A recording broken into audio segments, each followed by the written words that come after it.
중등학교의 서지수 선생님 모시겠습니다.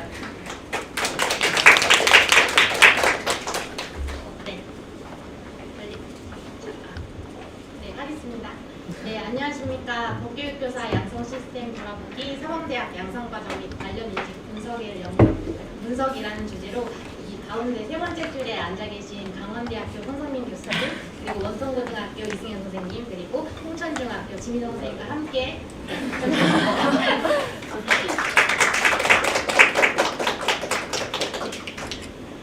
연구 진행할 오늘 발표자 서지수라고 합니다. 그럼 발표 시작하도록 하겠습니다. 네, 목차는 다음과 같습니다. 우선 첫째로 본 연구의 배경과 목적을 간단히 설명드리고, 둘째로 본 연구의 핵심인 법교육교사 전문성과 사범대학 양성과정을 선행연구를 중심으로 살펴보도록 하겠습니다. 그리고 셋째와 넷째의 전국 사범대학 법교육교과정 현황, 그리고 교사의 사범대학 법교육과정 인식에 대하여 연구 방법 및 결과를 중심으로 다루도록 하겠습니다. 그리고 마지막으로 논의 및 제언으로 발표를 마치도록 하겠습니다. 네, 그럼 먼저 연구의 배경과 목적 설명드리도록 하겠습니다. 네, 교육에서 교수를 담당하는 주체는 교사이고, 교사의 전문성은 교육의 질과 성과를 결정짓는 핵심적 요인에 해당합니다. 그러나 본래 교사 전문성이 굉장히 복잡하고 다차원적인 개념이기 때문에 그 정의를 내리는 것 자체가 요원하고, 그에 따라 그 신장 방안을 논의하는 것도 어려운 일입니다. 그리고 이러한 양상은 특정 학문 그리고 특정 교과 영역과 결부될 때 특히 두드러지게 됩니다. 시민교육의 일환으로 수행되는 법교육은 학교 교육과정 내에서는 사회교과 영역의 일부로 간주됩니다. 대체로 사회과 교사들은 법교육 영역 자체에 대해서는 높은 흥미와 선호를 보이지만, 이걸 현실적으로 가르침에 있어서는 다른 영역인 사회문화, 정치 등의 내용에 비해 법률 수업을 담당하면서는 유독 자신감이 없거나 혹은 관련하여 교수 학습의 어려움을 표하는 것을 오랜 기간 표해왔습니다. 즉, 법교육 전문성이 한해 교사들은 다소 모순적인 모습을 비춰진다고 볼 수 있습니다. 이에 법교육 전문성을 원점에서부터 다시 접근해보고자 합니다. 그런 필요성을 바탕으로 본 연구에서는 법교육 교사 양성 시스템에 초점을 맞추고자 하였습니다. 사회과 교사 양성 시스템은 그 자체로 법교육 전문성을 신장시키는 것을 목적으로 한다는 점에서 예비교사를 대상으로 하는 법교육 교육과정에 초점을 맞추고, 여기서부터 법교육 전문성에 대한 그런 다양한 시각과 의견들을 살펴보고자 하였습니다. 이러한 배경을 바탕으로 본 연구는 사범대학 법교육 교사 양성 과정을 면밀히 분석하고, 이를 현장 교사들의 인식 및 법교육 실행 경험과 연계하여 종합적으로 논의함으로써 궁극적으로는 법교육 교사 전문성 신장 방안을 모색하는 것을 목적으로 하였습니다.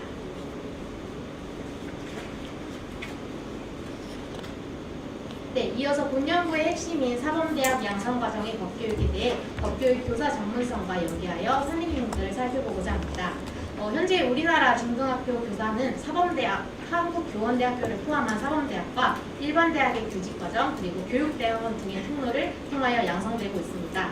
그 중에서 사범대학의 양성과정은 국가가 교사 양성이라는 특정한 목적을 달성하기 위해 설립한 대학으로서 여타 교사 양성 시스템을 선도해 나가는 중요한 역할을 하고 있다고 볼 수 있습니다. 사범대학 양성과정의 예비교사 대상 법교육을 분석하는 것은 교사 양성 시스템의 실태와 문제점을 연구하는 데 있어 가장 핵심적이라고 할 수 있으며, 따라서 궁극적으로 법교육 교사의 전문성 함양을 위해서는 우선적으로 그 개선이 논의되어야 한다라고 할 수 있습니다. 선행 연구를 살펴보면 중등대사 법교육에 대한 연구는 크게 예비교사를 대상으로 하는 사범대학 양성과정과 그리고 기존 교원을 대상으로 하는 교원연수기간 등의 연수과정으로 구성되어 있습니다. 본 연구와 관련되는 주요 선행 연구들을 조금 더 살펴보도록 하겠습니다. 먼저 첫 번째로 사범대학 양성과정 예비교사 대상 법교육에 대한 연구로는 김순희와 박성혁, 배화순의 연구가 있습니다. 김순희는 법교육 본질을 규명하고 이를 바탕으로 법교육 교사 양성을 위한 교사교육의 방향을 탐색하였고, 박성혁, 배화수는 전국 주요 사범대학의 법령적 강의 교육과정을 분석함으로써 예비교사 대상 법교육의 어떤 사범대학 문제점을, 개선점을 살펴보았습니다. 이들 연구는 모두 사범대학 법령력 강의의 문제점을 파악하고자 했다는 점에서 큰 의의가 있으나, 그 개선 목적으로서 교사 전문성에 대한 논의를 현행 사범대학 양성과정 및 법교육 실행 주체로서의 교사의 인식과는 구체적으로 연결짓지 못했다는 아쉬움이 있습니다. 네, 다음으로 법교육 교사 전문성에 초점을 맞추어 중등교사 대상 법교육을 논의하는 즉 본연구와 조금 더 문제유식을 가까이 하는 두 연구를 살펴보고자 합니다. 이대성과 이종훈의 연구인데요. 먼저 이대성은 법과 사회 과목의 수능 선택 감소 그리고 학교 교육과정상의 과목 축소 움직임 등에 대한 문제의식을 바탕으로 그 해결로서 법교육 교사 전문성 신장 방안을 모색하고자 했습니다. 법교육 교사 전문성의 구성 요소를 정리해 보았다는 점에서 의의가 있으나 교원 양성대학의 교육과정 문서를 어떤 개괄적인 수준에서 간단히 분석하는 데 그쳤다는 한계를 가집니다. 다음으로 이종훈 포연덕은 법 내용의 복잡성과 방대한 양으로 인해 학교 현장에서 교사들이 법 수업을 실행하며 겪는 어려움을 해결하기 위한 목적으로서 법교육 교사용 강의안 개발을 목표로 하였습니다. 다른 선행 연구와 차별하다는 점으로 교사 인터뷰를 진행하였다는 점에서 이러한 부분에 의의가 있으나 연구의 목적상 사범대학 양성과정 자체의 개선을 통한 법교육 교사 전문성 함양이라기보다는 일부 주제에 대한 현장 보급용 강의안 개발을 위한 어떤 연구였다는 점에서 아쉬움이 있습니다. 따라서 본 연구는 이러한 선행 연구의 의의와 한계를 고려하여 크게 두 가지 영역으로 내용을 구성하였습니다. 첫째, 현행 사범대학 양성과정에서 예비교사를 대상으로 이루어지고 있는 법령력 강의의 주제와 내용, 편성 시기 및 편성 순서 등에 대하여 구체적인 비교 분석을 진행하고자 했습니다. 둘째, 이러한 분석 내용을 바탕으로 현장에서 근무하고 있는 중등학교 교사를 대상으로 사범대학 법교육 교육과정 전반과 학교 현장에서의 법수업 실행 과정에 대한 인식을 종합적으로 파악하고자 했습니다. 그리고 이 둘을 종합하여 법교육 교사 전문성의 관점에서 사범대학 양성과정의 개선 방안을 도출해보고자 합니다. 네, 이어서 본 연구의 본문으로서 방법과 결과에 대한 내용을 보시겠습니다.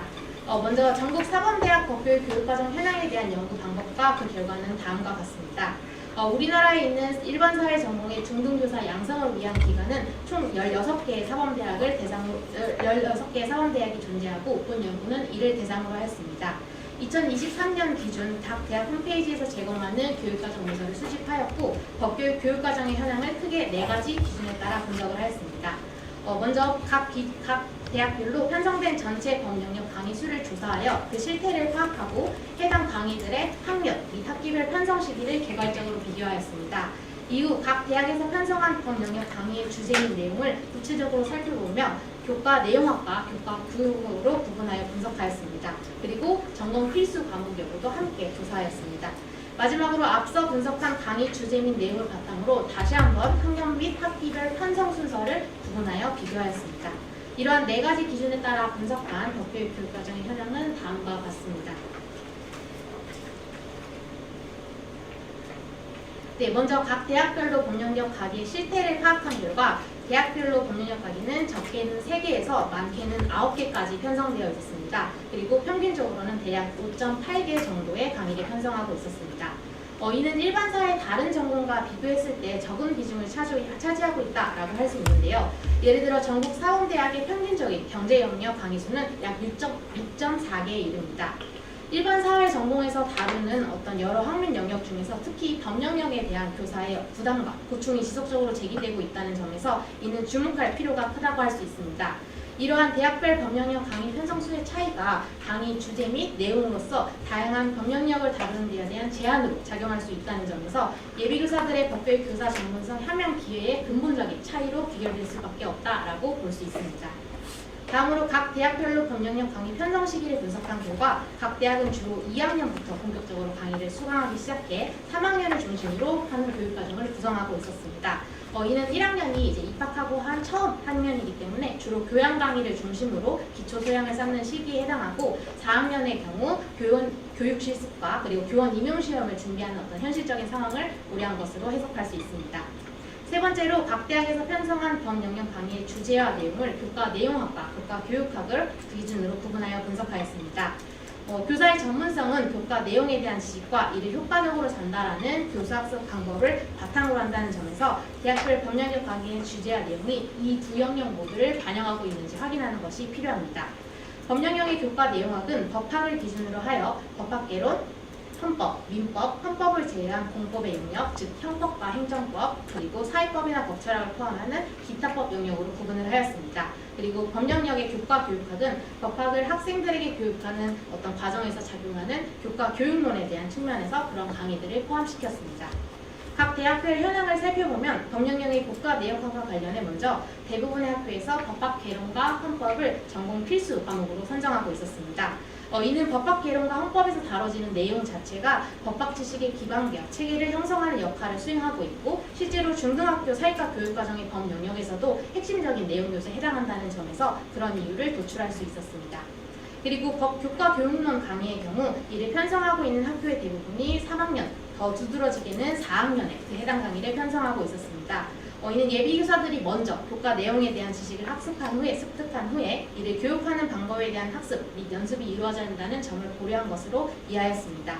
그러나 동시에 해당 강의가 주로 편성된 4학년의 경우 교육 실습, 교원 임용 시험의 준비가 이루어진 학년이라는 점을 고려할 때 이러한 법 교과 교육론 강의 편성이 법령역 교수 학습 방법에 대한 실질적인 경험을 통해서 법교육 교사 전문성 함양으로까지 이어지는가에 대한 현실적인 한계가 있을 것이라고 해석할 수 있습니다. 네, 마지막으로 각 대학 법 영역 강의 편성 순서를 앞서 분석한 주제 및 내용을 기준으로 다시 구분하였습니다. 이는 어떤 내용의 법 영역 강의를 편성할 것인가 뿐만 아니라 이를 어떠한 순서로 가르칠 것인가, 일단 어떤 순서로 학습할 것인가 또한 예비교사들이 법의 전체적인 체계를 파악하고 이를 익히는 데 중요한 큰 영향을 미친다는 점에서 논의가 필요하기 때문입니다. 학년 및 학기별로 법령역 강의 주제 및 내용 편성 순서를 살펴보면 각 대학을 크게 세 집단으로 구분할 수 있었습니다. 첫 번째 유형의 집단은 법학의 위계를 따라서 법령역 강의가 편성되었다라고 볼 수 있었는데 법학 개론, 헌법을 먼저 배우고 이후에 민법 또는 형법에 대해 다룬 후 마지막으로 법교과 교육론을 학습하도록 교육과정을 구성하고 있었습니다. 두 번째 집단의 유형은 첫 번째 집단과 다소 유사한 점이 있긴 하나 구체적인 편성 강의 수 및 내용 영역의 차이가 있었는데 구체적으로는 민법 또는 형법을 직접적인 내용 영역으로 다루지 않고 있었습니다. 이와 같은 경우 법학개론 또는 헌법에 대한 학습을 통하여 법에 대한 기본적인 구조를 익히고 나서 이를 법 교과 교육론을 통해 적용해 볼 수는 있긴 하지만 민법과 형법의 개별적인 내용을 학습하는 것 자체는 예비고사 스스로 익혀야 된다는 부담으로 남는다는 점에서 한계를 지닐 수 있습니다. 마지막으로 세 번째 유형은 법령역 강의의 편성 순서가 앞서 우리가 살펴본 법학의 위계를 따르거나 혹은 다른 기준으로 따르지 않고 독자적으로 교육과정의 흐름을 구성한 경우입니다. 예를 들어 법교과 교육론을 먼저 배우고 그 이후에 민법, 그 이후에 형법, 그리고 마지막으로 헌법의 순서로 교육과정이 구성된 경우가 이에 해당한다라고 볼 수 있습니다. 어렵고 방대한 법학 지식을 어떠한 기준이나 방향 없이 배우는 것은 예비교사로서 법교육 전문성을 함양하는 데 큰 한계로 작용할 수 있다는 점에서 검토가 필요한 부분이다라고 해석할 수 있습니다. 네, 이어서 두 번째 영역의 법연구 방법과 연구 결과를 살펴보겠습니다. 본 연구에서는 현장 교사가 법교육 교사 전문성의 측면에서 사범대학 법교육 교육과정에 대하여 어떻게 인식하고 있는지를 파악하고자 FGI를 실시하였습니다. 연구 대상은 목적적 표집을 통해 법교육 경력이 있는 중등학교 교사 중에서 모집하였으며 소속 학교급, 교직 경력, 그리고 담당 법 관련 과목 등에서 나타날 수 있는 자료의 편향을 막고자 고루 참여자를 선정하였습니다. 이와 같은 기준으로 자발적으로 연구 참여에 동의에 대해 의사표시를 함으로써 최종적으로 참여한 교사의 수는 총 8명에 해당입니다. 네, 그리고 구체적인 자료의 수집은 방구조화된 면담을 통해서 이루어졌습니다. 목록으로 제시된 면담 질문은 크게 세 가지 영역으로 구분할 수 있습니다. 첫 번째로 사범대학 법령역 강의 전반에 대한 교사의 수강 경험을 확인하였고 이후 법교육 교사 전문성의 관점에서 사범대학 법교육 교육과정에 대한 교사의 인식을 심층적으로 이해하고자 하였습니다. 그리고 이를 종합하여 사범대학 법교육 교육과정의 개선 방안에 대한 교사의 의견을 검토하는 것으로 마무리 지었습니다. 구체적인 면담 질문은 책자에 수록하였습니다. 네, 이어서 이 심층 면담의 결과를 살펴보도록 하겠습니다. 먼저 사범대학 법령역 강의 전반에 대한 연구 참여자들의 수강 경험은 다음과 같았습니다. 교사들은 사범대학에서 3개에서 5개 정도의 법령역 강의를 수강하고 있었고 교과 내용학을 기준으로는 민법과 헌법, 형법을 주제로 하는 강의를 공통적으로 수강하였습니다. 그중 형법은 사회법과 함께 하나의 강의에서 다뤄지는 경우가 있어 구체적인 및 비중은 학교 그리고 강의별로 상이한 부분이 있었습니다. 이와 함께 교과 교육학과 관련된 강의를 수강하기도 하였는데요. 구체적인 법령역 교수 학습 방법에 대한 내용을 따로 배우기보다는 수업 시연을 경험해보는 방식으로 구성되었습니다. 그리고 교사들은 사범대학에서 이러한 법령역 강의를 수강한 이유에 대한 답변으로 전공 필수 과목으로 지정되어 있기 때문이다 라고 공통적으로 응답하였습니다.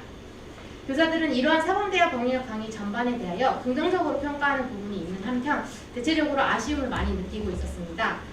크게 강의 구성 자체와 교원 임용 시험 준비 그리고 학교 현장에서의 법 수업 실행 측면에서 법령역 강의 전반에 대한 교사들의 평가 내용은 다음과 같습니다. 먼저 첫째, 교사들은 강의 구성 자체에 대한 평가로서 내용 이해의 어려움을 토로하였습니다. 그 원인으로 본인의 법에 대한 기초지식의 부재, 그리고 내가 듣고 있는 강의의 체계성의 부족, 그리고 법 내용 자체의 방대한 양을 꼽았습니다. 둘째, 교사들은 교원 임용 시험 준비와 관련해 직접적인 연결성의 부족이라는 아쉬움을 표했습니다. 그 이유로는 특정 주제를 깊이 있게 다루는 방식으로 사범대학 양성과정의 강의가 이루어졌고 교원 임용 시험과의 평가 방식의 차이 그리고 목적 사항의 차이를 제시하였습니다. 세 번째로 교사들은 학교 현장에서의 법 수업 실행과 관련하여 적용 가능성 측면에서 긍정적으로 평가하는 부분이 있었습니다. 구체적으로는 판례의 활용성, 교과서 밖의 지식의 학습, 그리고 수업 시연의 기회가 실제로 학교 현장에서 법 수업을 실행하는 데 있어 도움이 되었다고 응답하였습니다.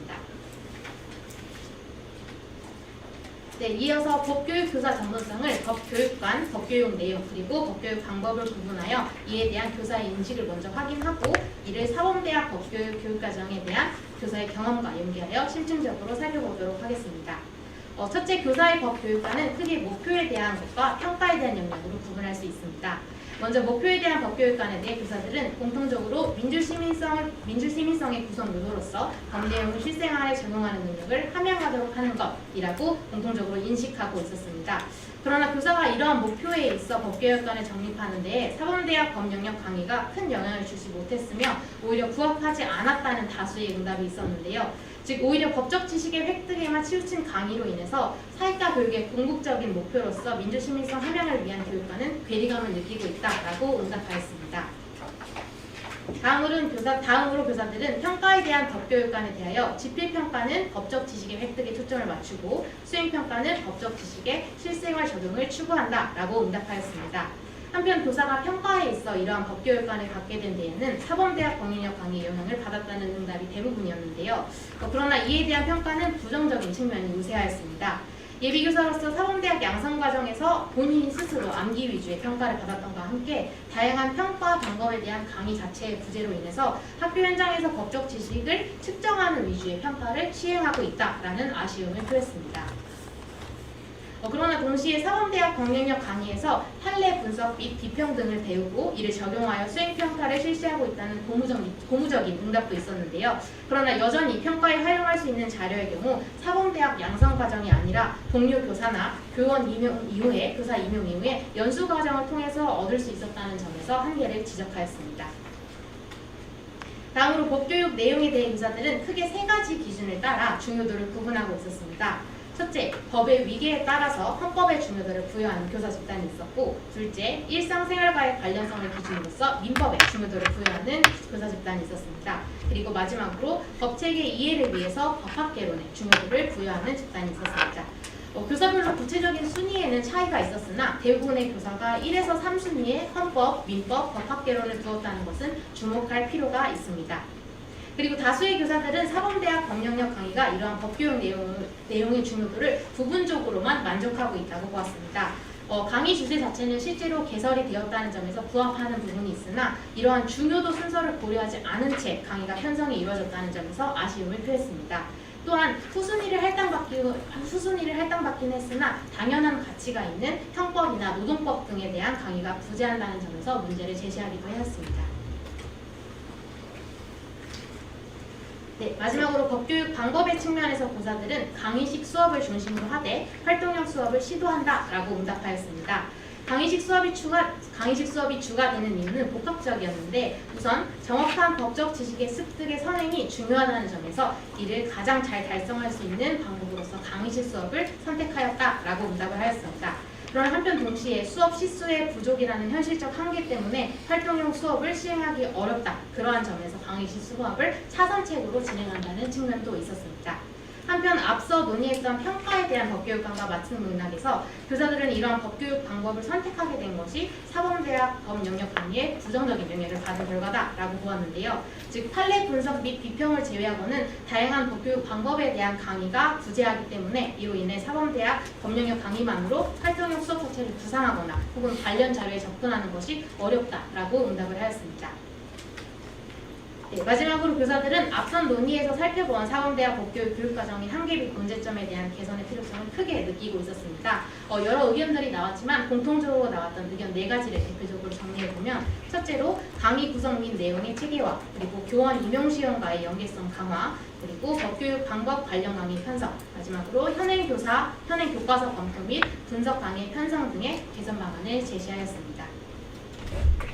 네, 마지막으로 이러한 연구 결과를 바탕으로 도출된 사범대학 법교육 교육과정의 논의점과 개선 방안을 정리하고자 합니다. 첫째, 법교육을 담당하는 데 있어 교사의 전문성이란 무엇인가에 대한 개념입니다. 교사들은 법교육을 담당하는 데 있어 필요한 기초 지식과 내용 요소가 부족하다는 점을 반복적으로 지적하고 있었습니다.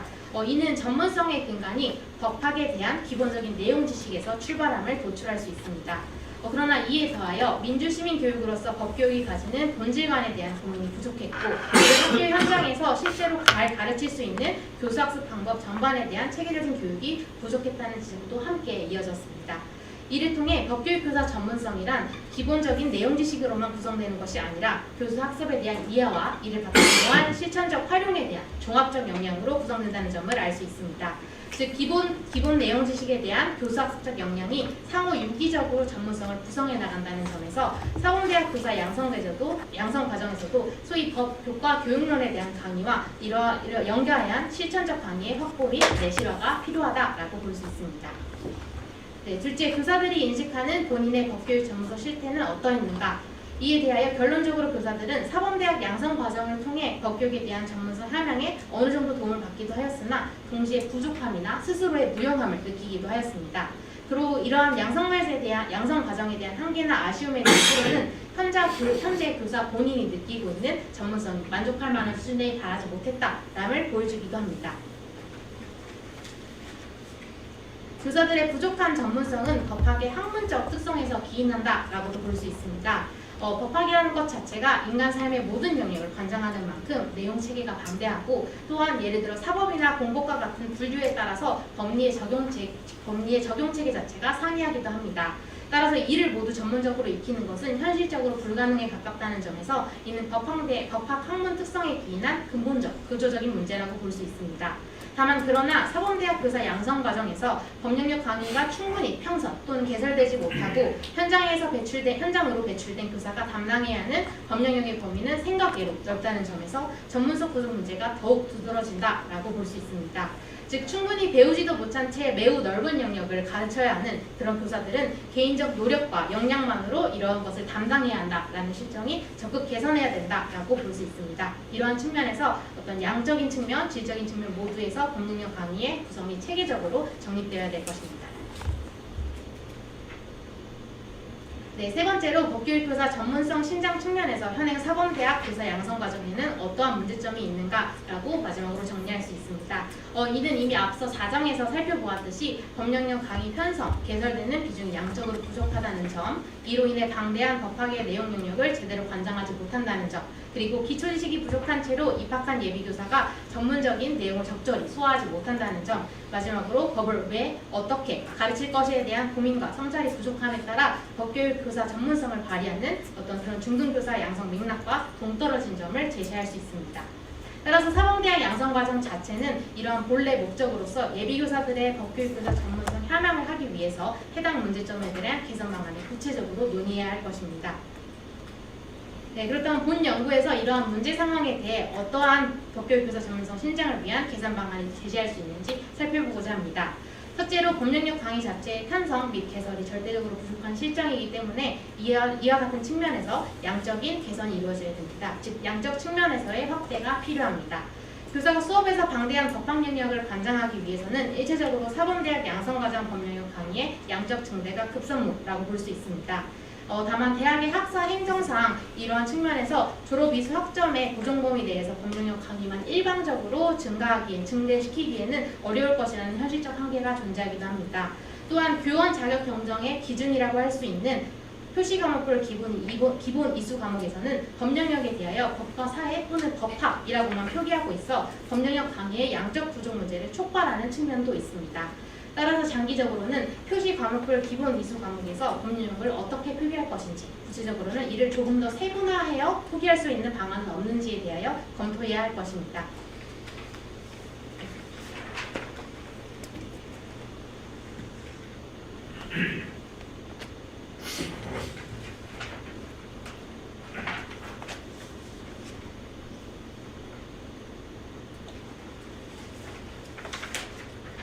네, 두 번째로 교사들이 인식하는 죄송합니다. 네, 둘째 법령력 강의의 양적 확보에 대하여 법령력 강의 내용에 대한 미세 조정, 즉 질적 측면에서도의 전환이 이루어져야 됩니다. 최소한 중고등학교 고사에서 교수되는 법령력에 대해서는 양성 과정에서 충분히 다뤄질 필요가 있습니다. 연구 결과에 따르면 양성 과정에서의 법 강의가 법학의 학문 분류 체계를 따라 기계적으로 구성된 경우가 대부분이었습니다. 이에 따라 헌법, 민법, 형법만을 다루거나 혹은 아예 민법이나 형법조차 제대로 다루지 않는 경우도 있었습니다.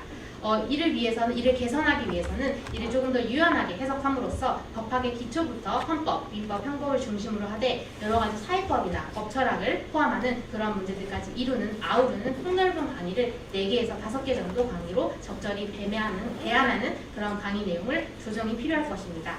이는 각 대학별 자율적 개선에 맡길 수밖에 없는 사안이지만 이 문제를 진정성 있게 해결하고자 한다면 가칭 사범대학 법령력 교수 협의회 등을 통하여 어떤 법교육 교사 양성을 위한 표준 교육과정 개발을 추진하는 것도 효과적인 방안이 될 수 있을 것입니다. 그럼 후속 연구의 필요성을 바탕으로 본 발표를 마치고자 합니다. 본 연구에서는 법교육을 담당하는 교사의 전문성을 간접적으로 접근해 보았으나 본격적으로 그 전문성을 개념화하고 그리고 그 다양하고 복잡한 하위 구성 요인을 규명해 보는 연구가 필요할 것입니다. 또한 법령력 교과 교육학에 대한 강한 교사들의 요구가 확인되는 만큼 법교육학을 이론화, 체계화하는 과정을 통해서 법교육 및 법학 연구자들의 참여와 협업이 요청된다라고 볼 수 있습니다. 따라서 오늘 이 자리에 온오프라인으로 참여하신 모든 법교육 및 법학 연구자분들의 앞으로 이 주제에 대한 관심과 협업을 부탁드리면서 그리고 한편으로 기대하면서 이상 발표를 마치도록 하겠습니다. 감사합니다.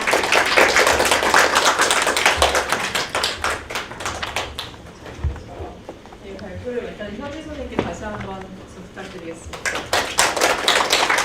학교 졸업하고 짧게 학교를 근무를 했을 때 제일 먼저 맡았던 과목이 법과사회라서 수업 전문가 밤새서 제가 수험생 전화 공부하고 그 다음날 수업 준비하고 했었던 기억이 나는데요.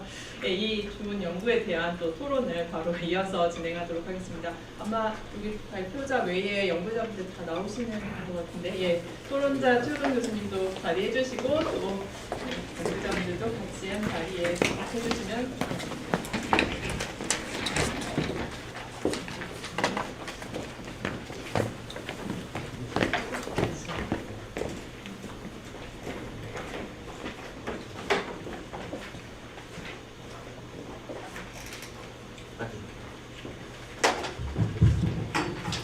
네, 안녕하십니까. 경북대학교 일반사회교육과에 있는 최우동이라고 합니다. 소개 드리려고 했는데 먼저 해주시면 네. 주제 넘은 아니, 정말 감사드립니다. 했는데 우선 우리 법교육학회 정기학술대회를 통해서 토론할 기회를 한번 또다시 마련해 주신 이우원 회장님, 그리고 무엇보다 충실한 연구를 통해서 저에게 많은 가르침을 주신 송성민 교수님, 이승현 선생님, 지미성 선생님, 그리고 특히 멋진 발표를 통해서 행사를 빛내주신 서지수 선생님께 다시 한번 깊이 감사 말씀을 드리고, 이 원고를 통해서 현장에 계시는 중고등학교 선생님들의 현장에서의 목소리를 읽으면서 좀 따가운 부분도 있고, 그래도 사범대에서의 법 수업을 말석에서나마 담당하는 사람으로서 좀 무거운 책임감도 많이 느꼈습니다. 그래서 발표해 주신 특히 이제 결론 부분에 관해서 뭐 대단한 반론이 있기보다는 아무래도 이제 제가 이제 경북대에서 이제 지금 두 학기를 맞춰가는 상황에서 이제 얻게 된 이제 좀 모종의 경험 그리고 그것을 통해서 그것을 바탕으로 이 글을 읽었을 때 이제 생겨나게 된 이제 어느 정도의 의견이랄까 하는 것들을 좀 위주로 말씀드려 보겠습니다. 서론이 길었는데요. 우선 사범대에서의 이제 법 과목들이라고 하는 것은 무엇보다도 그 존재 이유가 이제 중등 과목으로서 뭐 정치와 법을 필두로 해서 중등 교육과정의 과목이 편성되어 있기 때문에 무엇보다 있다는 것이 1차적이기는 하겠지만 한편으로는 이제 대학의 일반적인 학부 수업으로서의 성격을 가지고 있는 측면이 있고 다른 한편으로는 현실적으로 임용시험 과목으로서 존재한다는 그렇기 때문에 이제 학부 수업 과정의 내용 편성에 있어서도 그 시험에 대비를 할 수 있도록 이제 도움을 줘야 한다는 그런 측면이 있겠습니다. 그렇기 때문에 조금 나눠서 이야기를 해보면은 우선 사범대 특히 이제 제가 속해 있는 일반 사회교육과 학생들의 일반적인 학습 여건이라는 것을 좀 바탕으로 생각을 할 필요가 있어 보이는데 우선 이제 발표문 46페이지에서 47페이지에 걸쳐서 이제 전국의 이제 각 사범대의 이제 홈페이지에 나와 있는 교육 과정들을 이제 적어 주셨습니다만은 우선 그냥 짚어서 넘어가 본다면은 홈페이지에서 표방하고 있는 것과 실제 운영이 조금은 다르게 이루어지는 부분도 있고 그리고 이제 지금은 다르지 않지만 이제 바뀔 예정에 있는 것도 있습니다. 예를 들어서 경북대 같은 경우에는 이제 3학년 1학기 이제 법과 사회가 개설돼 있고 그것이 이제 필수 과목이죠. 하지만 이제 보시다시피 이제 헌법과 교육과 같은 헌법 개론 과목이 별도 편성돼 있지 않기 때문에 법과 사회 과목을 이제 헌법 과목으로 쓰고 있고 또한 이제 법철학과 교육 같은 경우에는 제가 부임하기 전에 이제 계속 개설이 되어 왔던 것으로 보입니다만은 2022년 개정 교육 과정을 보시면 이제 법철학의 법의 기초라고 할 수 있는 이제 법철학 영역이 상대적으로 많이 줄어들면서 사회법 영역이 이제 상대적으로 대폭 좀 늘어났기 때문에 그 사회법과 교육으로 개편을 하려고 하고 있습니다. 그리고 또한 이제 뭐 형법과 교육이라고 이제 3학년 2학기 과목으로 편성을 해놨지만 형사 실체법에 해당하는 이제 형법 개론뿐만 아니라 이제 역시나 중등 교육 과정에 안에 들어있는 이제 형사 절차 부분까지도 이제 포함을 시켜서 수업을 하고 해야 되는 실정이 있고요. 여하튼 그와 같이 이제 뭐 실제 운영이 이제 표방된 것과 조금 다르긴 하지만 일반적으로 무엇보다 사범대 특히 이제 그 약칭 일사과 학생들은 법학뿐만 아니라 그냥 정치학, 경제학, 사회학, 법학 그리고 이제 뭐 고등학교 과목에 사회문화가 있기 때문에 이제 때로는 문화인류학 관련된 수업들까지도 모두 다 함께 이제 학습을 해야 되는 그런 상황인 것이죠.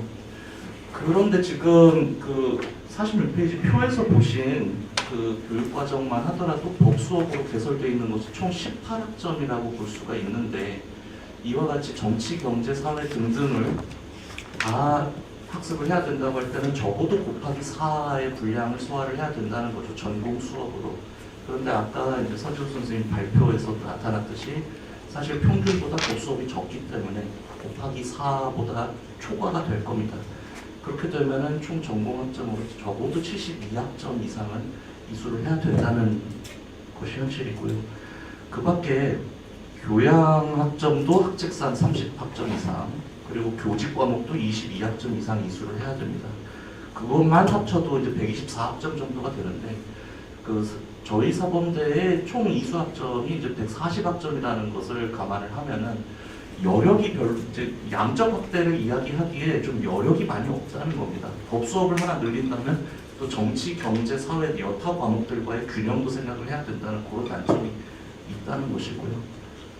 더군다나 이제 뭐 발표를 하시는 과정에서도 나타났지만 이제 사범대 학생들의 경우 이제 임용 시험을 이제 또 준비를 하기 위해서 대개는 이제 교직 과목을 포함한 모든 전공 수업을 이제 3학년 동안에 3학년 2학기까지 거의 웬만하면 모두 이수를 하고, 그러다 보면은 이제 한 학기에 21학점, 22학점 이제 더 들을 수 없을 만큼 듣는 경우들이 허다하죠.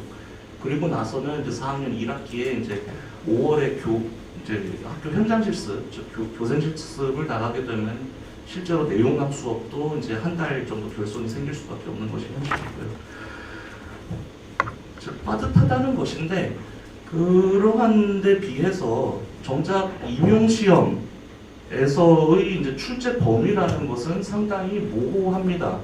그러니까 법과 사회 내지는 헌법, 그리고 뭐 형법, 민법 이와 같이 과목 단위로만 이제 시험 범위가 정해져 있고, 물론 뭐 2009년에 무슨 협의회에서 고시한 것을 참조해서 출제한다라고 하지만 너무 아웃 오브 데이트한 면이 있고요.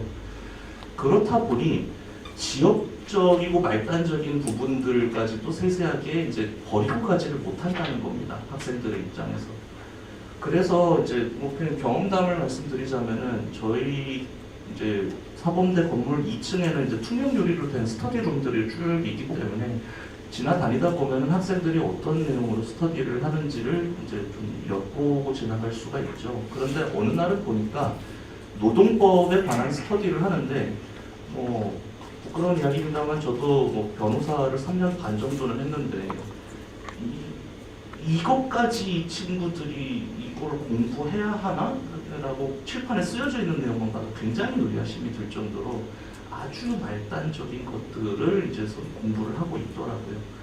그래서 이제 기출 문제들을 이제 풀어보기 시작을 했는데, 또 다른 경험이라면은 이제 사회법 영역에서 한 번은 이제 그 법률 내용에 대해서 설명을 하고 이 법률의 이름을 쓰시오라고 하는 문제가 나왔습니다. 저는 대번에 표시 및 광고의 공정화에 관한 법률이구나.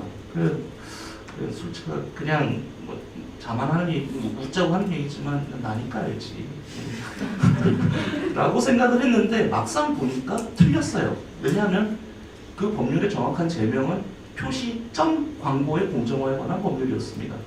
그 정도로 굉장히 이제 말단적인 것들이 이제 더러워 출제가 되기 때문에, 물론 이제 전반적으로는 기초적인 지식을 묻는 수준에서 머무른다고는 하지만 그 불이타에 대한 공포감을 떨칠 수가 없는 거죠. 임용시험을 준비하는 친구들의 입장에서는.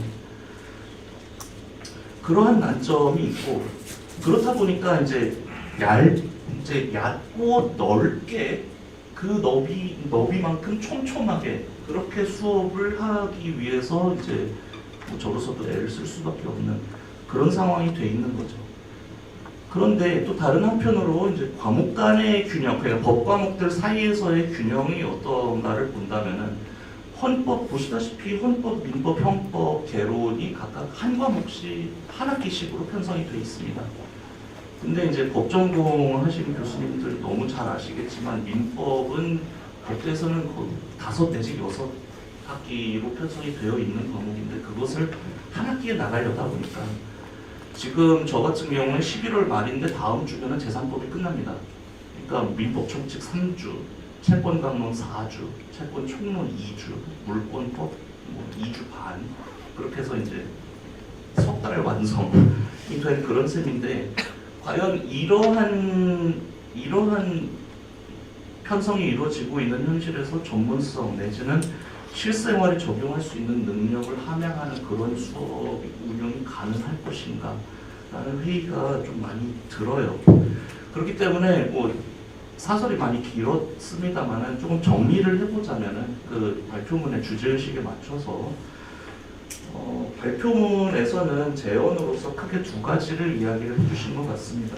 우선은 이제 법 영역 강의의 양적 확대를 주장을 해주고 계신데, 강의의 뭐 시수를 물리적으로 확대한다는 것부터도 이제 말씀드린 여러 가지 현실 여건상 어렵기도 하거니와, 지금과 같은 이제 임용시험 출제 방식이 계속된다면은 오히려 양은 너무 많아서 걱정인 상황이 아닌가라는 생각이 들어요. 시수가 많다기보다는 학생들이 그 안에서 자잘하게 혼자 스스로 알아서 공부해야 하는 양이. 그렇기 때문에 양적 확대에 관해서는 그런 관점에서 조금 전제를 조금 다시 한번 검토를 해볼 필요가 있지 않나라는 생각이 들고요.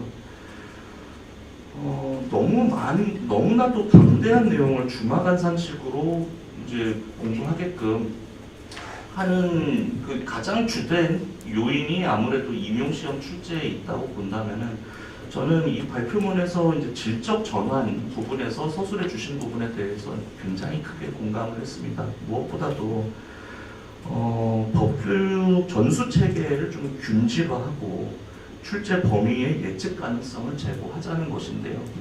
가령 이제 전수 체계 균질화와 관련해서는 지금 앞서부터 보신 표만 보시더라도 이제 학교별로 이제 강의를 하고 있는 개설 강좌들 자체도 이제 편차가 상당히 좀 심한 편이고, 그리고 같은 형법 강좌라고 하더라도 뭐 가령 인하대랑 경북대는 이제 형사 절차를 포함을 시키는 반면에 뭐 가령 전북대 같은 경우에는 이제 총각론까지로 이제 범위를 한정하고 뭐 이런 편차들이 학교들마다 비교적 좀 심하기 때문에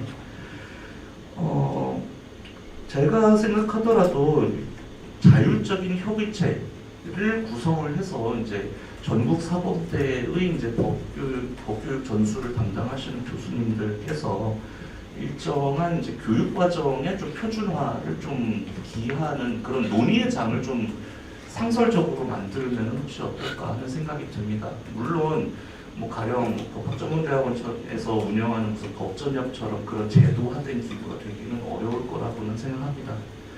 물론 뭐 대학에서 또한 수업을 하는 개별 교수님들의 자율성이라는 것도 존중이 돼야 되는 것도 사실이지만 하지만 교원 양성 체제에 관해서는 전국적인 차원에서 좀 표준화해서 관리를 하는 그러한 특성이 저는 있다고 봅니다. 가령 대학 정원 같은 경우에도 원칙적으로는 각 대학의 이제 총장님들이 자율적으로 이제 결정을 할 수가 있지만 유독 교원 양성 정원 같은 경우에는 교육부에서 중앙 통제를 하거든요.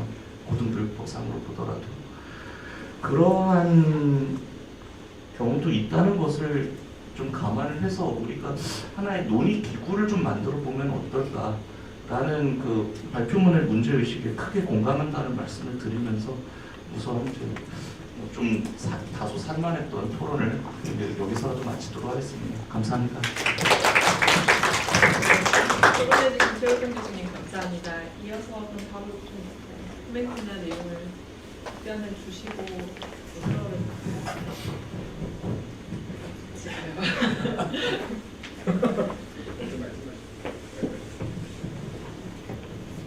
네, 긴 시간 잘 들어주시고 토론 꼼꼼하게 해주셔서 감사합니다.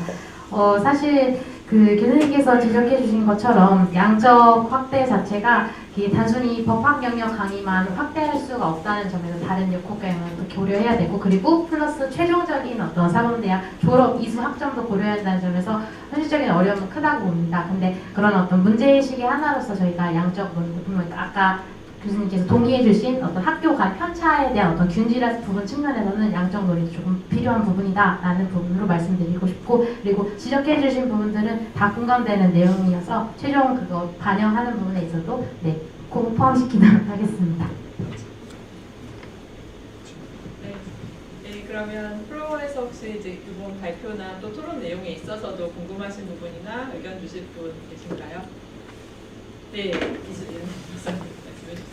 씩씩하게 손을 드셔가지고 네.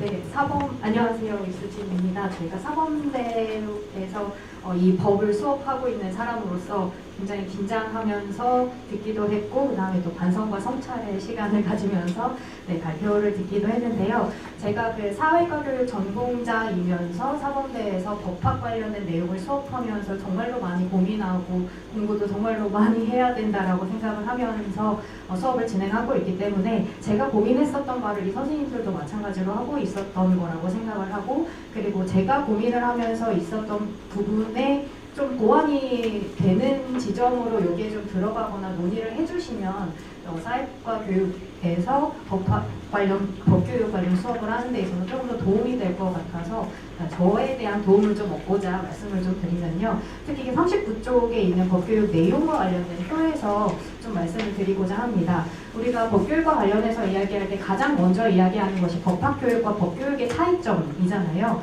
근데 그 내용에 나와 있는 그 첫 번째 점에 보시면 어떤 순서로 내용 요소를 배열하는 게 좋느냐 뭐 이런 질문이 있는데 그 밑에 있는 게 법학개론, 헌법, 민법, 형법, 기타법, 즉 법학 체계에 따른 내용 부분입니다. 근데 이렇게 되게 되면은 당연히 모든 내용을 다 다루는 게 좋다라고 이야기를 할 것이고 그 중에서도 만약에 뭐 민법을 다루는 게 좋다라고 얘기를 하게 되면 사회과 교육에서 이제 수업을 하게 될 때 저 같은 경우 고민을 하게 되면 그럼 도대체 어느 내용을 중심으로 해서 어디까지 다뤄야 하느냐가 고민이 되게 되어서 여기에서 조금 더 법교육의 관점에 맞춰서 질문을 해주시거나 논의를 해주시면 좋겠다라고 생각을 하는 게 그 교육과정에서 내용 요소 선정과 배열과 관련된 고민이기도 한데요. 이런 내용은 그런데 이거를 이제 그 교육과정에서 배열을 하고 학생 제한된 시간 내에 어쨌든 학생들이랑 다뤄야 한다라고 할 때 생활 관련성을 기준으로 민법 내용을 나열해서 어떻게 가르칠 것인지 형법도 그렇고 그래서 민법이나 형법 어떤 법학 내용을 다뤄야 하는데 이 내용들을 어느 수준이랑 순서를 배열할 때 학생 관련성, 뭐 생활 관련성 아니면 뭐 중요성, 교육에서의 중요성 어떤 내용을 얼마큼 다뤄야 되는지에 대해서도 좀 논의를 해주시면 그래도 법학교육이 아닌 법교육 측면에서 내용 요소를 다루는 데 좀 도움을 주실 수 있을 것 같고 그렇다면 나중에 뭐 교육과정 내용 요소 선정을 하는 데 있어서도 좀 도움을 얻을 수 있지 않을까 선생님들이 이렇게 생각을 한 결과라고 얘기를 할 수도 있기 때문이에요. 그리고 또 한 가지 제가 수업을 준비하면서 고민했었던 점은 뭐냐면 사범대에서 열리는 법 수업이기는 하지만 모든 학생들이 다 예비교사의 꿈을 가지고서 수업을 듣는다는 것은 아니라는 점입니다. 특히 서울대 같은 경우에는 법전원을 꿈꾸는 학생들이 수업을 들어서 제가 처음에 그 강의 평가에서 굉장히 충격을 받았던 것이 수업 내용이 너무 깊이가 조금 그러니까 왜 이런 내용까지 안 해주느냐 하면서 정말 심화된 내용까지 요구를 하는 친구들도 있어서 정말로 어느 내용까지 다뤄야 하는가가 고민이었고 그래서 저 같은 경우에는 수업 처음에 시작할 때 이 내용은 사범대에서 열리는 수업이기 때문에 만약에 조금 더 심화된 전문성을 가지고 수업을 듣고자 하는 학생들에게는 조금 부족하게 느껴질 수도 있다라는 내용을 좀 전달을 하거든요. 그래서 이 목적이 이렇게 사범대에서 열리는 수업이기 때문에 조금 부족하다 이런 논의를 할 수는 있지만 학교 입장에서 수업에 듣는 학생들 입장에서는 그게 들어오는 수강 제한을 거는 것이 아니어서 조금 좀 한계가 있거나 좀 어려움이 있는 부분들도 있습니다. 그리고 요즘 교육과정과 관련해서도 또 백워드 설계나 이런 것들이 논의가 되다 보니까 우리가 지식을 시작으로 해서 나갈 때면은 결국에는 진짜 이걸 다 다뤄야 되느냐의 문제가 있으니까 차라리 거꾸로 해서 뭐 사회과의 목표, 지식인은 가치 태로부터 시작을 하든지 아니면 궁극적으로 사범대에서 강조하고자 하는 법교육의 내용이 뭔지를 중심으로 평가나 이런 것들을 중심으로 해서 거꾸로 내용 설계를 하는 방법도 고민을 해보면 법학교육이 아니라 법교육의 중심을 둔 내용 구성을 좀 고민해 볼 수 있지 않을까라는 생각이 좀 들어서 말씀드렸습니다. 감사합니다. 네, 이 부분에 대해서 혹시 연구진님들께서 말씀해 주시겠어요? 아, 그럴까요? 네, 그럼 혹시 더 추가 질문 있으신가요? 아, 네.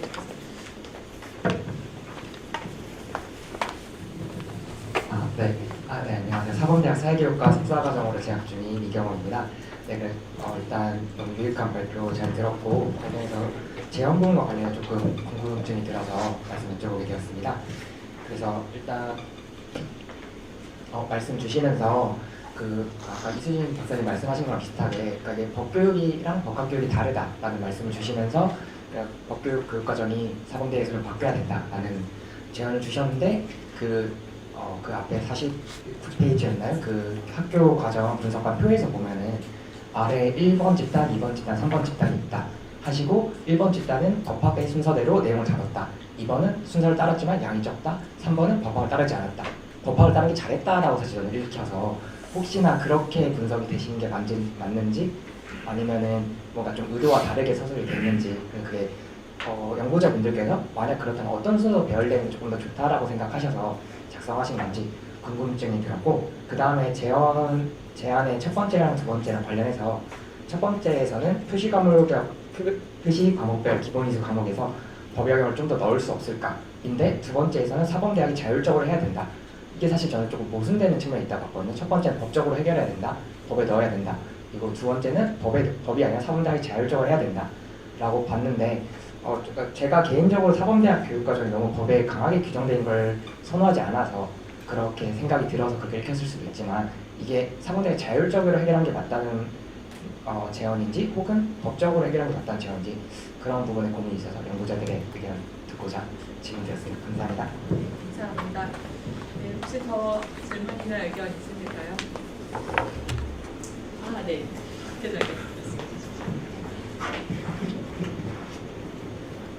되게 좀 조심스럽기도 하고 제 스스로도 반성이 됩니다만 사실 제가 사전 이걸 다 읽어보지 못하고 왔습니다. 그런데 제목을 보면서 되게 기대가 많았습니다. 뭔가 이렇게 하면 되겠구나.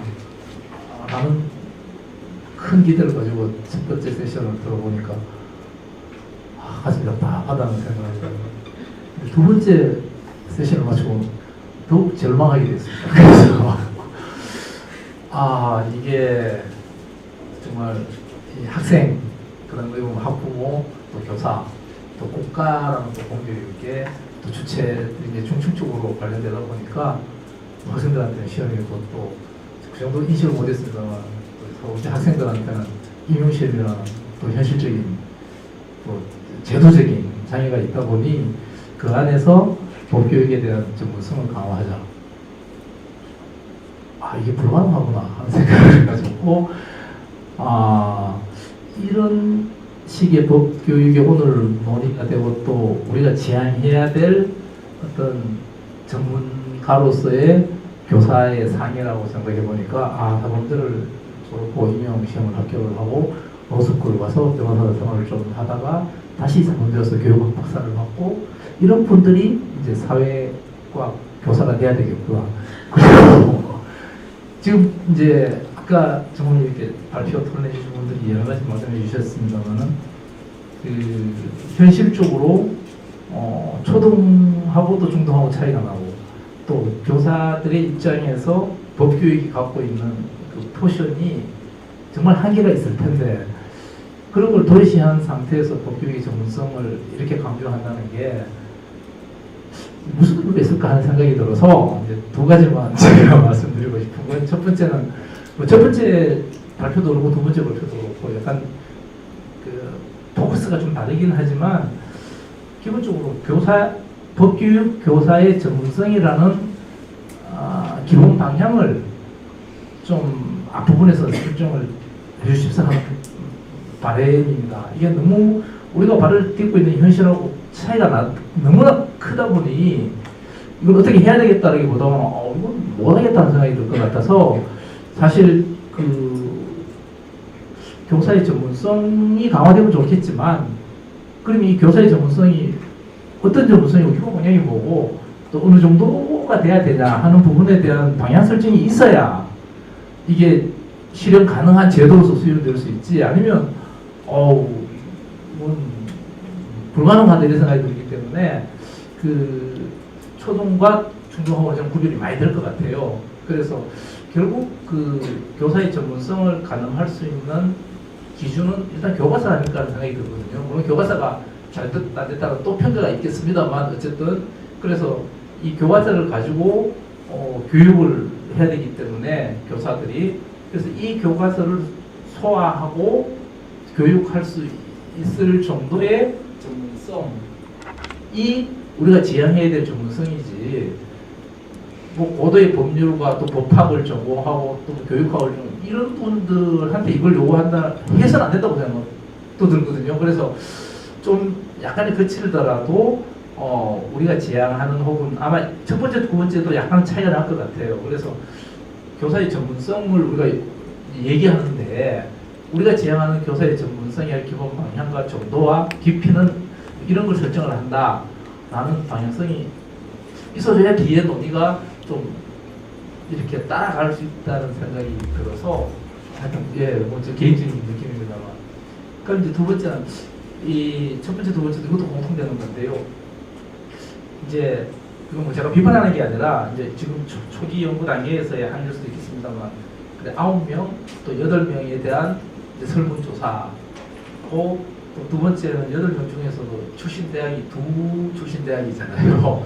그러다 보니까 그 16개 대학에 대한 커리큘럼이나 이제 교육 과정에 대한 설문을 두 학교 출신의 8분한테 설명을 듣고 분석한 걸로 되어 있는데 제 주관적인 느낌은 첫 번째나 두 번째나 연구자분들이 평상시에 갖고 있던 문제의식이나 제언이나 이런 고민을 했던 부분을 얘기하면서 살짝 여론이 아니라 뭐라고 해야 되나 설문조사를 기대어서 이제 하고 싶은 얘기를 하셨구나 라는 생각이 사실 들어요. 그러다 보니까 좀 설문조사 내용도 그렇고 이왕이면 시작을 하셨으니까 저는 정말 중요한 또 의미 있는 연구라고 생각합니다. 그래서 설문조사 내용도 약간 좀 더 구체화시키고 그다음 이 설문조사에 대한 모집단을 좀 더 다양하게 하고 발전시키면 아마 결론도 거의 비슷하게 나올 것 같긴 한데 좀 더 객관적으로 좀 뭐랄까 설득력 있는 그런 글이 될 수 있지 않을까 하는 생각에서 좀 더 발전시켰으면 좋겠다는 사실 생각이 좀 들고요. 그다음에 이제 마지막으로 하나는 모르겠어요. 제가 뭐 일단 제가 뭐 학회장이다 보니 그래서 어떻게 할 것인가 하는 부분이 굉장히 깊이 고민이 됩니다. 그래서 이걸 뭐 어떻게 생각하면 당사자인 혹은 이해 관계자인 이제 우리끼리 모여서 이러자라는 식은 하나의 공허한 메아리로 끝이어서는 안 되지 않을까 하는 생각이 들어서 좀 심도 깊은 논의와 또 연구 결과물을 가지고 모였습니다. 이거 뭐 법무부가 될 수도 있겠고 교육부가 될 수도 있겠고 해서 뭔가 이러한 것들을 어떤 제도화시키는 방안까지 이건 뭐 아직은 뭐 정답이 있을 것 같지는 않습니다. 그렇지만 그런 고민들도 필요하다고 생각이 들어서 저도 좀 더 고민해 보겠습니다. 그리고 정말 오늘 참 저는 뭐 법 교육 중에 방점이 법이라서 제가 미처 착안하지 못했고 또 생각하지 못했던 이런 부분들에 대해서 많은 가르침을 주신 것 같아서 감사드리고 뭐 구체적인 질문이 있는 건 아닙니다. 감사합니다. 추가 의견 없으시면 여기서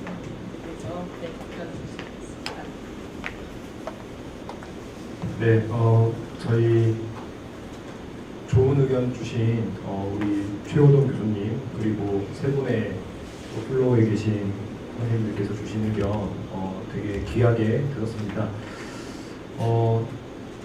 먼저 이제 최호동 교수님 이제 공식적으로 토론해 주셨기 때문에 먼저 말씀을 드리면 일단 뭐 하나 저희가 놓칠 수 없을 정도로 좀 중요하고 값진 의견이고 저희도 뭐 전혀 뭐 이견을 달거나 하지 않을 만큼 충분히 공감할 수 있는 말씀만 주셔가지고 다 잘 수용해서 반영하면 될 것 같습니다. 이제 특히 질적 전환에 대한 부분은 교수님께서도 많이 공감해 주신다고 하셨기 때문에 차제에 또 우리가 기회를 마련할 수 있다면은 그런 좀 실천적인 운동을 하는 것도 좋겠다라고 생각을 했습니다. 이제 다만 이제 양적인 문제에 대해서 교수님 주셨던 그 양이 이제 더 확대되는 것에 대한 어떤 우려 이런 것에 대해서는 뭐 전적으로 동의를 하고요. 다만 그런 문제가 있습니다. 이 양에 대해서도 최소한의 그 양조차 채우지 못하는 대학들이 또 존재합니다. 어떤 대학은 법을 이제 그 일반 사회를 담당하는 학과에서 그 법을 담당하는 전임 교원 자체가 확보가 되어 있지 않은 대학도 있고 그런 대학에서는 한 3개 정도 강의만 이제 수강을 하는 걸로 끝나는 경우가 있습니다. 그래서 저희가 이제 전체적으로 놓고 보면은 최소한의 양도 확보되지 않은 학교에 대해서는 그런 어떤 양적인 확보도 중요하다. 그다음에 이게 이제 또 좀 다른 측면의 양상을 가지는 게 그 전체적인 시수는 부족하지 않은 것 같은데 정작 많은 걸 배우고 그 다음에 임용 시험을 대비해서 많은 걸 공부하고 있는 것 같지만 학교 현장에서 가르쳐지는 법 내용조차도 배울 수 없는 부분들이 있습니다. 그래서 이게 맞지 않는 그 불일치의 문제가 발생을 하는 것이죠. 그래서 무한정 양을 늘리자라는 건 아니고 이게 좀 더 그 현장과 사범대학의 양성 과정이 맞아 돌아갈 수 있도록 우리가 양과 질을 좀 고민해 볼 필요가 있다. 그런 점에서 이제 말씀을 드리겠습니다. 오늘 이제 되게 묘한 날인 게 오늘이 11월 25일 임용 시험 날입니다. 그래서 이제 최 교수님께서 아마 더 상황을 잘 아시니까 그런 의견을 주신 것 같은데 임용 시험 문제는 좀 복잡한, 의외로 간단하면서도 복잡한 양상이 있는 게 사범대학의 학생들에게 어떤 법 교육이 필요하고 또 나가서 현장에서 어떤 법 지식이 필요한지를 제일 잘 아시는 분들은 사범대학에서 법을 가르치시는 아마 교수님들이실 거예요. 그런데 이게 시험이 참 웃긴 게, 재밌는 게 그분들이 출제에 잘 못 들어가십니다. 이유는 뭐냐면은 그분들이 들어가시면 이제 눈치 싸움이 시작되는 거예요. 자기 학교 학생들한테 유리하게 출제를 할지도 모르기 때문에 그 출제를 담당하는 주관하는 기관에서는 제일 우선적으로, 불가피한 경우는 어쩔 수 없지만 제일 우선적으로 배제하고 시작하는 그 대상이 사범대학에서 법을 가르치시는 분들입니다. 이 눈치 싸움이 되게 심각하게 일어나고 있거든요. 그래서 뭐 여러 가지 경우가 있는데 그 사례를 말씀드리면은 어떤 A 사대 교수님이 출제를 하시고 B사대 교수님이 검토를 하시면은 서로 도장 안 찍고 이제 버티시는 거예요. 자기 학교 유리하게 하시려고. 그래서 이게 이제 개인적인 어떤 인격의 문제를 지적하는 게 아니라 우리가 교육과정 자체가 표준화가 되어 있지 않고 평가 영역에 대한 합의 자체가 되어 있지 않기 때문에 발생하는 구조적인 문제입니다. 그런 문제가 최 교수님 말씀해 주신 것처럼 좀 해결이 된다면 제일 이 영역을 잘 아시는 분들이 들어오셔가지고 임용시험을 가장 적합하게 멋있게 출제할 수 있지 않을까 생각을 합니다. 그래서 이 모든 문제가 그 4대 양성 과정에서의 어떤 법교육을 전담하는 교사들에 대한 표준적인 교육과정의 부재에서 출발한다라고 생각을 합니다. 그리고 우리 이수진 박사님, 그 다음에 이경호 선생님, 또 학회장님께서 주신 말씀이 있는데 제가 세 분이 공통적으로 어떤 그 비판점을 지적해 주셨다기보다는 굉장히 저희들한테 이렇게 도움이 되는 제안을 많이 주셔서 뭐 하나 여기 반박할 건 없습니다. 다만 이제 그걸 뭉뚱그려 가지고 드리고 싶은 말씀이 저희가 이제 법교육이라는 그 학문을 정립하고 이걸 발전하기 위해서 필연적으로 하고 있는 게 법학교육과의 차별화라고 생각을 합니다. 네, 이게 이제 저도 계속 연구를 이 분야를 하다 보니까 법학교육과 차별화를 하자라고 해놓고서는 그게 흐름이 이를테면은 법학을 배척하거나 법학으로부터 자꾸 독립을 하려고 한다거나 이게 전혀 법교육에 도움이 되지 않는다는 것이죠. 어떻게 그 법학이라는 학문 체계를 잘 수용해가지고 잘 변환해서 소화를 시킬 수 있는가, 여기에 생명력이 달려 있다라는 게 짧지만 그 10여 년 이제 그 고민을 해본 끝에 얻은 결과라고 할 수 있습니다. 어떤 점에서 그렇게 이제 말씀을 드리냐면 한 15년 전쯤에 저희가 법교육지원법이 제정이 되고 법교육운동이 활성화될 때 그때 이제 그 법과 정치라는 과목의 교과서 집필진으로 들어가서 정말 그 이론적으로 배웠던 법교육에 대한 그 어떤 그 차별화되는 지점을 잘 이렇게 녹여내보자라고 해서 대부분의 지식을 날려버리고 아주 재밌는 사례와 활동 중심으로 교과서를 꾸렸더니 그 선택률이 꼴등을 했습니다. 이게 이제 재밌는 게 학교 현장 선생님들은 내용이 되게 탄탄하게 들어와 있는 교과서를 좋아하신다는 거죠. 아이들을 가르치는 데 있어서 이 교과서의 내용 자체가, 지식 자체가 부실하면은 선택 자체도 못 받는 겁니다. 일단 지식이 풍부하게 보장이 되고 그것을 어떻게 잘 녹여내느냐, 이게 이제 현장에서는 더 중요하더라고요. 그런 점에서 오늘 우리가 하는 얘기도 그 지식을 배척하거나 내용 없이 법교육의 전문성을 추구하는 것은 좀 이제 약간 동떨어진 얘기가 될 수도 있다라고 생각을 합니다. 그러면 아까 전에 이제 양이 많다라는 문제가 나왔었는데 첫 번째 발표에서도 나왔었던 것 같아요.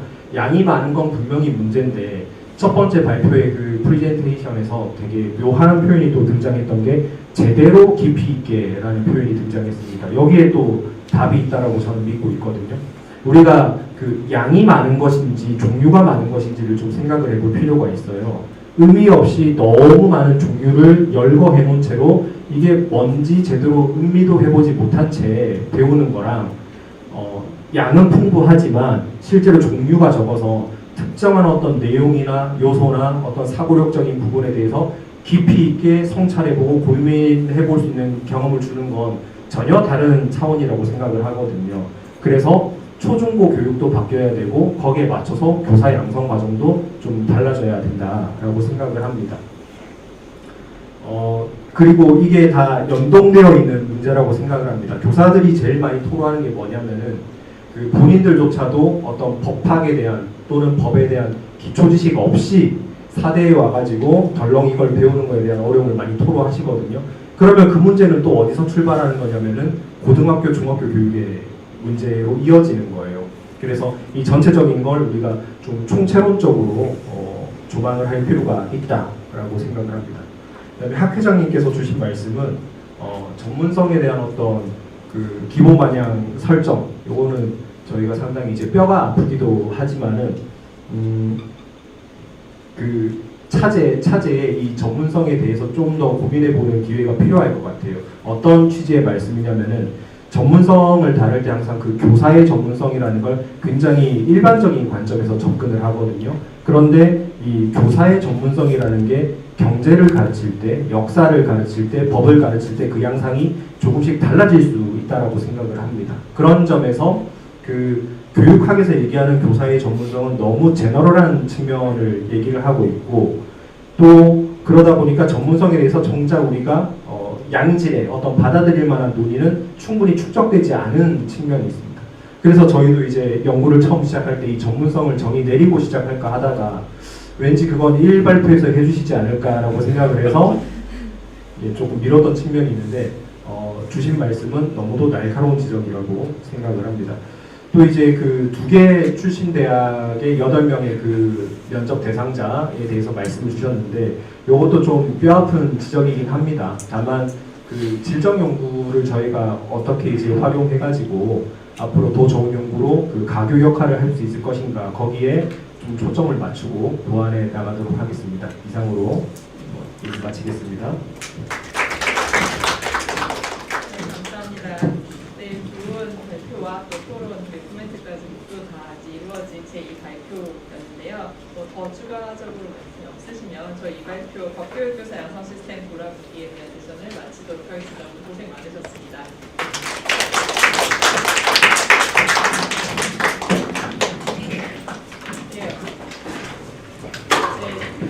제가 앞에 시작부터 해서 이제 발표까지를 맡기겠는데 시간 지키는 게 사실은 저한테는 또 하나의 숙제였는데 다행히 10분을 아껴두고 마칠 수 있어서 다행이었고요.